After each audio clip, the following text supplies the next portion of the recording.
Hello everyone and welcome to this video. I'm really excited to be here with Sam Taylor from the Nurture Project, and you're seeing like a behind the scenes look of the podcast that we're doing. So I hope you enjoy. Sam Taylor, it's so awesome to have you here on the show. Thanks for joining us. Thanks, Christina. I'm really happy to be here. Now you are a specialist in helping people to overcome their anxiety, specializing with helping women.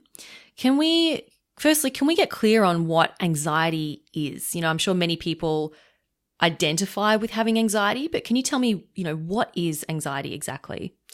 Yeah, so a lot of people talk about anxiety and they say, I feel really anxious and I've got anxiety. So what a lot of people mean is that they're a bit stressed. Stress and anxiety are different things. Right. Anxiety is that feeling of a churning stomach, pressure on your chest, racing thoughts. There's this overwhelming feeling of impending doom, headaches, it's insomnia. And although some feelings of anxiety are normal, it's when that anxiety doesn't go away, when it's there for no apparent reason. That's when someone could be considered to have anxiety. Right. So it sounds like it's a very physical symptom, like it's a physical reaction. It's a physical and a mental thing together.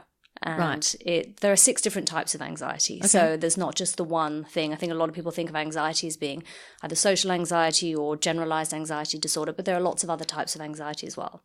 Okay. What are the other types? So there's PTSD. Right. There are phobias, agoraphobia as well. Okay. Yeah. One definition that I've heard is that anxiety is a fear of the future. Yeah. And depression's more about the past. Yeah. What are your thoughts on that? Yeah, I can definitely see that. I think a lot of the time with anxiety, there is that worry about what's coming next, that fear of the unknown. So that's and depression can be. Depression is more of a melancholy, more of a. Can't think of the word.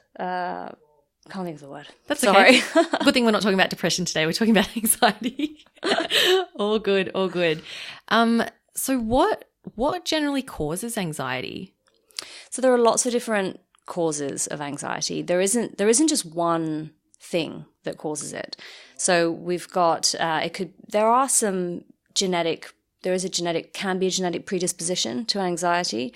And there are certainly some chemical changes in the brain that happen once somebody has developed anxiety. But generally, those aren't the causes. So there are many, many other causes. It can be learned behavior. It can be a traumatic experience. It can be, and one of the main causes of anxiety is actually chronic stress over time. So that's a number one indicator that someone's going to develop anxiety is actually chronic stress over time. So, for example, if you've got, financial troubles or, an unhappy marriage or a job where you don't feel valued or appreciated, and you're experiencing that stress for around 10 months is kind of what the current research shows, then there's a good chance you could develop anxiety from that. Right. So I think a lot of people sort of think, maybe it's a genetic thing or it's in my genes or it's in my DNA, but it's not. It's a lot of it is actually in the way that we live. Yeah, absolutely. I meet a lot of people who get really anxious about public speaking, right? So like if they've got a presentation coming up, they feel that impending doom of like, oh my God, what's going to happen? Is that like a dangerous type of anxiety, or is that more of your everyday type of anxiety? That's a really common anxiety. And I've heard recently that fear of public speaking is actually a fear of rejection. And that's where that comes from. It's that idea that, people are going to reject you as you stand up there. Yeah. So I guess that that means if you are, if you're anxious around public speaking, chances are you're anxious in other areas of your life if you have that same fear of rejection. Yeah. In other different areas. Yeah, but public speaking definitely brings it out. Absolutely. Yeah, it like heightens everything. So my understanding is that you have experienced some anxiety in your life. Yes. Would you mind sharing, what that looked like for you? Yeah, sure. So I've had anxiety my whole life. Even as a child I remember 6-7 years old, having that churning feeling in my stomach, real stomach pains. My parents were constantly taking me to the doctor. thinking that maybe I had some sort of stomach bug or gastro, but they could never find anything wrong with me. Can I ask what was creating that? Did you know at the time? Well, my parents were divorcing at the time, and their relationship wasn't going very well. And I think I heard a lot of things, and not that I'm blaming my parents. Sorry, Mum, if you're listening. But yeah, I think it did have an impact on me. And my anxiety developing coincided with that, so there's a chance that had something to do with it. I haven't delved too deeply into it. It was only, and then so it carried on, these feelings of anxiety throughout my childhood, my teenage years, and then eventually in my 20s, I was finally diagnosed with anxiety. And I was put on, the doctors explained to me that I had a chemical imbalance in my brain that was causing me to feel the way that I felt, and that if I took this medication, it would correct that imbalance and I would feel better. So they prescribed you So they prescribed medicine. me SSRI antidepressant medication. So one type of that, sertraline, it's called. And so I started to take that, and after about 3 weeks, I started to feel a little bit better. But at that point, I was also really struggling with the side effects from the antidepressants. So for me, that was weight gain, insomnia, difficulty achieving orgasm, and the night sweats. So the night sweats were so bad that I had to sleep with 3 towels on top of me and 3 towels underneath me. Wow. And I would take them off layer by layer throughout the night as I soaked them in sweat. Wow. Which, on the plus side meant that side effect of difficulty achieving orgasm, not a problem, because there was no way anyone was going to come anywhere near me, dripping as I was in my own bodily fluids. Oh, that sounds lovely. So that was my first experience of SSRI antidepressant medication. And then, over the next 6 years or so, we sort of cycled through a whole heap of other ones. So, Effexor and Valdoxan and, a whole heap of them. And I had, Pristique, which gave me brain zaps, just combinations of different ones, and nothing worked. Despite the fact that I was doing everything that the culture tells us to do, which is go to the doctor, take meds, I was still in a lot of mental anguish. But your anxiety had subsided somewhat? No. So it's still, by this point, I had anxiety, but I also had depression. By this time I'm married, I've got 2 young children, and we were on a family holiday, and I found myself awake after everyone else had gone to sleep, which is a really common side effect, a really common symptom of anxiety and depression. And I just found myself thinking I can't live with the pain of being here anymore. And so I started to write goodbye notes to my daughters and to my husband. And, although I didn't end up going through with what I was planning to do that night, it was the moment that I realized that something had to change, and that I was not managing my anxiety, which had turned into depression. So not long after that, I began to do my research, and I wanted to understand why I felt the way that I felt. And I wanted to understand why, as a society, we are getting more and more anxious and more stressed. We've got serious cases of anxiety and depression, every year, rising every year. Do you know how many? Well, at the moment, there are 2.6 million people in Australia with a diagnosed anxiety condition. Yeah. But, only 35% of people with anxiety get a diagnosis for it. So that figure is more like 7.4 million, something like that. My maths is not good on the fly. I'm sure there'd be lots of people who just ignore it and go, oh, it's fine, or it's just a stressful period at work and that's it and I'll get over it. Yeah. And I think a lot of people with anxiety just think that everybody else feels like that. That it's normal. And that it's normal. Have you ever heard the 19th century experiment of the frog in boiling water? It tried to... Oh, no. Oh, wait. Let me guess. Yeah. They put the frog in cold water, and as they boiled it, the frog didn't jump out because it didn't realize it was being boiled? Yeah, exactly. Okay. So the premise... so if you put a frog straight into boiling water, it'll jump straight back out. But if you put a frog into cold water and you gradually heat the water over time, the frog will boil to death. And the hypothesis is that the frog is... because the water's heated so gently, the frog doesn't realize that the the water's getting warmer. And so he boils to death. And that is a horrible experiment, but also a really good metaphor of how stress affects us. Right, because it starts small. It starts small. You know, those people who don't realize that they're stressed or don't realize that they've got anxiety, they're the frog in the water and the temperature's rising, you know. And what's normal? What's then a sign of when it all, you know, when they come to realize, you know, what's the turning point for a lot of people? Well, I've spoken to hundreds and hundreds of people with anxiety, and the vast majority of them only realize that they've got anxiety once something happens. So they have an accident, or they, develop IBS or chronic back pain, or they have a skin condition that doesn't clear up. You know, something happens which acts as a circuit breaker. And then they start to deal with that, and then they start to look at other aspects of their life, and then they look back in history and they go, wow, I have had anxiety all this time and I didn't know. It's like being in a bad relationship.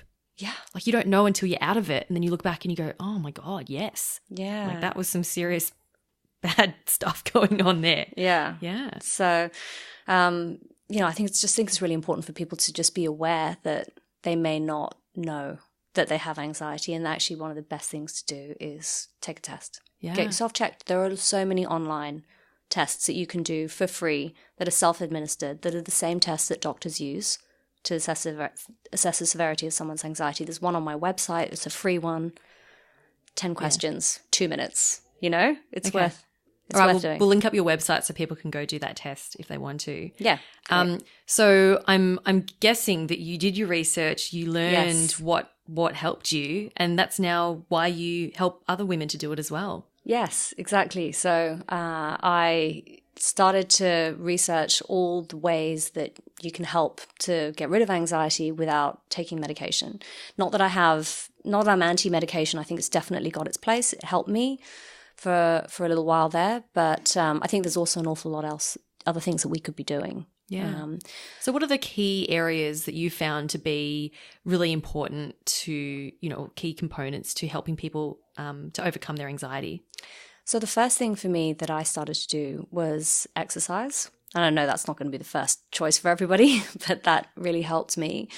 And there's a lot of research out there that shows that exercise is going for a brief 10-15 minute walk is as effective as taking an anti-anxiety pill. Amazing. So, and it lasts for hours. So it's definitely something to try. Obviously, the longer you do it for and you develop a regular exercise practice, the better, the better it is for you. People who exercise regularly are less likely to develop anxiety. I blame so I shouldn't blame winter, but in winter I tend to exercise less because it's cold, it's dark, I want to be at home, and that's when I actually find my mental state starts to, like, it's not as strong. I start to get a little bit, I don't want to say depressed, because it's definitely not depression, but I feel a lot more down, and I attribute a lot of that to not exercising as much. Yeah. Well, I'm the same as you. Like I like the warm weather. I don't like going outside, and I stop running in the winter because just my hands get too cold. Yeah. But I've bought a few weights and I have those in the living room. And I actually really love getting up in the morning and sticking on my favorite TV show and just lifting some weights while I watch it. So, oh, nice. Okay. That's something. Yeah. So what else is key? So there's exercise, meditation. Meditation, I've listened to a couple of podcasts where you've mentioned meditation before. Yes, we've done some episodes about that, yeah. So everyone so listening, if you haven't heard those, go back and listen to those. Yeah, so meditation is huge. Meditation actually changes the physical structure of your brain. It causes the parts of your brain responsible for empathy and perspective taking to get bigger, and it causes the parts of your brain responsible for fear and the fight or flight response to get smaller, like actually physically smaller. That's really important for people with anxiety, because it shows that through meditation we can actually make some real changes, and that's what meditation does. It also helps you to learn gratitude. It helps you to recognize negative thought patterns that are going on in your head. Meditation is a fantastic practice for anyone with anxiety. Okay, awesome. Tick that one off. Yeah. What's the next one? So we then got nutrition. Nutrition, maybe a lot of people don't know that there's a link to a deficiency in quite a lot of nutrients and anxiety. So there are certain nutrients that we need to make sure that we're getting enough of so that we can combat anxiety. Nutrients such as selenium, antioxidants, B vitamins, and folate, zinc, magnesium, and omega-3 fatty acids. Right. So we need to make sure we're getting enough of those. And the way to get enough of those is to eat a wholesome diet. So there are lots of different wholesome diets, but essentially that's a diet that is rich in a variety of fruits and vegetables, and then checking your proteins as well, making sure that you're eating leaner proteins and more fish, and then including nuts and seeds as well into your diet. Awesome. And what you don't eat is as important as what you do eat. So avoiding processed foods, fatty foods, alcohol, sugar. Right. As much as possible. So they're going to actually increase your anxiety, more of that you eat. Yeah, those things are foods to avoid for sure. Right. So I guess, if we're at work and we're feeling stressed and we get a bag of chips or something to soothe us, it's actually not very soothing at all. Or a block of chocolate. Yeah, look, there's nothing. I mean, dark chocolate's not bad. Mm-hmm. Dark chocolate's okay. The white chocolate and that really sugary milk chocolate, probably not so much, but. Yeah, nothing wrong with a couple of squares of dark chocolate. I love that. Good. We've got your seal of approval. I like that. Yeah. And then, so where have we got to? We've exercise, nutrition, meditation. We'll touch on sleep briefly. Okay. So sleep is essential for your mental health, for your physical and your mental health. I think it's something like, it's a huge percentage. It's something crazy like, a third of the population just doesn't get enough sleep or wakes up tired every day. So what we focus on at the Nurture Project is creating really healthy sleep routines and sleep habits, sleep hygiene. Can you explain what sleep hygiene is? So it's for us, it's tips and tricks, things to do around sleeping. I think a lot of people, I was just talking about this morning with somebody, but a lot of people don't realize that your inability to fall asleep, or your insomnia, or your waking up in the middle of the night, your sort of interrupted sleep patterns have quite a lot to do with the other things that you've done during the day. It's not just, I can't sleep and sleep's the problem. It's like, well, actually, it could have been that cup of coffee you had at 4:00. It could be the fact that you got into bed an hour before you intended to and watched your iPad. Right. It could be that you decided to go through your to-do list for the next day mentally as you switched off the light. It could be that you've sat at your desk all day and you haven't moved your body. Yes. It could be the processed food that you've eaten during the day. It could be a couple of glasses of wine that you had as you cooked dinner. There are lots of things that or the blue light on your screen. There are so many things that people do during the day that they don't realize are impacting their sleep. So when would you recommend that people shut down their screens before sleep? Look, ideally, an hour and a half or 2 hours before bed. I recognize that that's a really hard ask for a lot of people. What am I going to do with those 2 hours? Read a book? Have a bath? Yeah. Do some self-care. Exactly. Actually. Yeah. Read a book, have a bath. Talk to your family. To people. Yeah. Yeah. You get really creative. Oh, play a board game. Yes. Or maybe make some cookies, but don't eat them if there's sugar in them. Make some cookies and then freeze them for late next week. Yeah. Okay, so we're going to be good with our sleep and make sure that we shut down our screens and do some, calming. I find that if I listen to some calming meditation music, so not like a guided meditation, but if I listen to some music for 20 minutes before bed, or if I lie in bed and put it on, that helps me get to sleep much quicker. And then I wake up feeling much more refreshed. Great. Yeah. That's what I find works for me. That works for a lot of people. So it's that first 5 hours after you've fallen asleep that are the deep sleep that you get. That's the best quality sleep that you get. So the quicker you can fall asleep, the better. What are your thoughts on when you sleep, or the number of hours you get before midnight? Because I've heard some people say it counts for more if you're in bed before midnight. Yeah, I'm not entirely sure about the science behind that. Okay. I think it's definitely a good idea to go to bed well before midnight. Yeah. You know, just getting that. Not a lot of good things are happening past midnight. There's no reason why you should be awake past midnight, really. I mean, you know, unless it's a rocking Saturday night, I guess. But, yeah, of course. Yeah. And it's like, you know, night never ends, basically. I know, I sound so boring now. Like, no sugar, no alcohol, go to bed before midnight. But rager on the weekends, and that's fine. 80-20 rule. 80-20 rule. And that brings 80-20. Yeah, well, that's a real part of the program as well. And looking at self-care, you know, not having these absolutes, saying you should do this and, you know, you should always be like this. It's like, well, you know, you've got to enjoy life too. I mean, you know, have sugar, but don't have it every single day. So I know that self-care is one of the other components that you teach people. Yes. Right. So can we dive into that a little bit, because I think that's so important, that many people don't do enough of. How do you define self-care? So self-care is, for us, it's about taking care of yourself.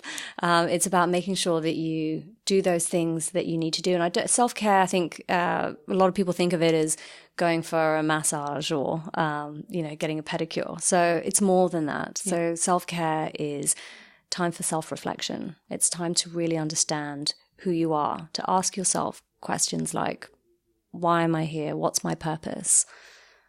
What are my values? You know, what does success look like to me? So understanding yourself, personal growth, I think that is self-care. And why is that important for helping us to overcome anxiety? Well, because if you can live a life true to your values and true to your purpose, and you know what success really is to you, then it immediately takes away a lot of the other stress. If you know who you are, then you don't have to live your life by what other people think or what society thinks. You can live a life according to your values, and it immediately makes for a happier, calmer person. And all those other things like exercising and meditating, you know, they all fall into place once you know who you are and you love yourself and you give yourself that space to breathe.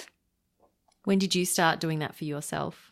I think I'm still doing that. Like it's, you know, that started maybe 7 years ago now. Yep. But I think that it's a journey that doesn't end. You know, you have to keep reminding. It's crazy that I have to keep reminding myself to make time for myself, and I have to keep reminding myself to love myself. You know, I think it's a little bit sad in a way that that's not something that comes naturally. But I don't think it does come naturally for a lot of people. Some people are super confident and, you know, maybe they've had a different life experiences and they don't find that very hard. I know my husband, for example, is just a really happy guy. Loves himself, loves everybody else. And it's nice and easy. And maybe it's a male thing. I think a lot of women find that a little bit harder. I was talking to a friend the other day, and she is fantastic. I mean, she's got the biggest smile on her face the whole time. Everybody loves her. She's got an adoring husband, great kids. She's got her own successful business. And we were talking about this topic of self-love and self-care. And she said, I'm just not there yet. You know, she said, I can't say to myself, I love myself. And that really blew me away, because to look at her, you think she has everything and she's so confident, but you know, inside she's not. And I think that's something that we all need to develop, because if we can love ourselves, everything else in life falls into place. Absolutely. And that's when we start to attract great people into our lives as well. Absolutely. I totally resonate with that. And that's something that my husband has gone through as well, Aaron. He told me that once he started doing things for himself and learning to love himself and going, you know what, I don't need anyone else's, you know, I don't crave for anyone else's love, because I love me as I am. And he says that that's what brought us together, because I was also in that place, and we were both in a place where we didn't need a relationship. We didn't need anyone to complete us. But we both loved ourselves and found each other, and we happened to enhance each other's lives, you know, with more love. So that's a great way to start a relationship, isn't it? I mean, I think so. When you're two people who don't need each other and you can just come together, it's beautiful. I think a lot of people I think women especially tend to want to support and nurture others first. And I meet a lot of people who, like, they tell, I had one woman, we're going to start working together with one-on-one coaching. And I said, is there anything else that I could help you with? Like, what else is it that you would like to work on? And she says, my organization. I'm like, okay, what do you mean by that? And she said, I just find myself, like, I have so much to do all the time. I can't seem to organize my week. I'd really like some help, organizing my week and my days and my tasks. I'm like, okay. I said, do you happen to find it very difficult to say no to people? And she goes, yes, all the time. I'm constantly saying yes to people. I'm like, okay. So maybe it's not an organizational issue. Maybe it's the fact that you are putting other people first and not you first. Is that something that you find with the people that you work with? Yeah, and that's one of the that's what we start off talking about week 1, actually. All right, okay. It's about finding that time for yourself and learning to say no, or trying it out. As women, we find it really hard to say no. We tend to be people pleasers as a general rule. So once you learn how to say no, and often, we should be better at saying no, because really, what is it that people are asking us? They're asking us for a piece of our time, for a piece of our life, which we're not valuing if we're just giving it away to whoever at any time. Saying no is a way of saying, look, my time is important and what I want is important as well. There's a saying that goes, I can't remember who said it, but it's when you say no to someone else, you're saying yes to yourself. Ah, that's lovely. And it works opposite. Every time you say yes to someone else, you're saying no to yourself. Yeah. That could be construed that way. I'll just check the time. Oh, still got a few more minutes to go. Awesome. Was there any other element that we missed? No. That's the 5 pillars. The 5 pillars. Exercise, nutrition, meditation, self-care, and sleep. So for someone who is thinking right now, okay, I think I've got some anxiety, I've got maybe the stomach churns, or I'm finding it hard to sleep. What is the first step that someone can do to, get them started on this journey? So the first thing would be to pick something that you think, if they think that they've got anxiety, say they've taken the test, they know that they've got anxiety. Really, it's about starting to look at your life and working out what you can put in place to help. So if exercise is your thing, maybe start with a bit of exercise, try and get that regular, or meditation, just 10 minutes a day. You can see the effects in 10 minutes, a day for 7 days, 7 to 10 days. You're already seeing the benefits of that. Definitely putting time aside for yourself, trying to maybe, read some self-development books, personal growth books. They're great for helping people to discover who they are. Can you recommend one?